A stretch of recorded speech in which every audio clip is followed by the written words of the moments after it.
அதே உங்க 2 பேர்கிட்ட வந்து புலம்பிக்கிட்டு இருக்கேன். மாப்பிள்ள, நீங்க எதுவும் கவலைப்படாதீங்க. எதுவா இருந்தாலும் எங்க 2 பேர்ட்டையும் மனசை விட்டு பேசுங்க. தேங்க்ஸ் மாமா. மீனாவுக்கு குவார்டர்ஸ் கிடைச்சதுமே நான் ரொம்ப ரொம்ப சந்தோஷப்பட்டேன். நானும் அவளும் தனியா இருக்கணும்னு ரொம்ப ஆசைப்பட்டேன்.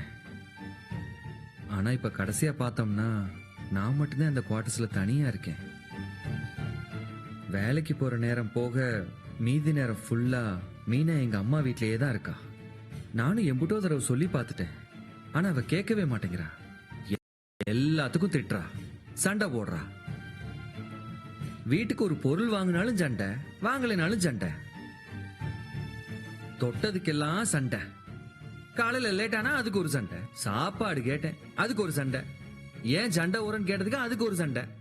இப்படி சண்டை பெருசாகி பெருசாகி நிம்மதியே இல்லாம இருக்கு. எங்க அம்மா வீட்டுல கங்காவா இருக்கிறவ குவார்டர்ஸ்க்கு வந்தவொடனே சந்திரமுகியா மாறிடுறா. எனக்கு புரியவே இல்லை. எனக்கு அவளை பார்த்தாலே பயமா இருக்கு. இவளையா நான் லவ் பண்ணி கல்யாணம் பண்ணேன்னு எனக்கே சந்தேகமா இருக்கு. தயவு செஞ்சு ஏதாவது பண்ணுங்க மாமா.